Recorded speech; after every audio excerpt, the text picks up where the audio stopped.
हम किरण शर्मा हम मंजू शर्मा अपना चैनल पर स्वागत करते। नमस्ते प्रणाम जते दाई माय दीदी भाईजी चाची बहिन सब गोटन के प्रणाम करे सब गोटा ने नया प्यारा आशीर्वाद दैत रहब। यहाँ सब हमरा सबके नहीं भूल जाय छी त झिल जाय छी। बहुत प्यारा सा बेटा विवाह गीत गावा जा रहल छै, सब जरूर सुनू और जरूर कमेंट करो, एहना प्यारा आशीर्वाद दैत रहू।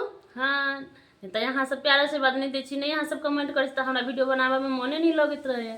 तै दुआरे यहाँ सब हमेशा प्यारा आशीर्वाद कर छी। नहीं लव का साड़ी पहनने छी आई नहीं देखे लगा नहीं एहन कोनो बात नहीं। लवका पुरनका जब जकर मेहनत के कमाई रहे तो नयो पहरे छे पुरानो पहरे छे। एहन नहीं छे कि हमरा सबके नया नहीं पहरे छे पुरानो नहीं पहरे छे, नयो पहरे छे पुरानो पहरे छे। जे कुछ है हमेशा खुश रहे छे, जे है तई में खुश छी। और अहाँ सबके प्यारा से बात है तो और बहुत खुश छी। बहुत प्यारा सा बेटा विवाह गीत गावा जा रहल छै, अहाँ सब जरूर सुनबे और जरूर कमेंट करबे।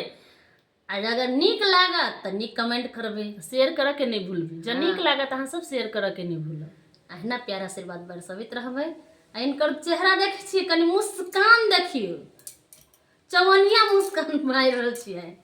अहाँ सबके लागि रहल छै कि हम चवनिया मुस्कान मारि रहल छी, तो अहाँ सब जरूर कमेंट करके बताएं। बहुत प्यारा सा गीत अहाँ सब जरूर बालो के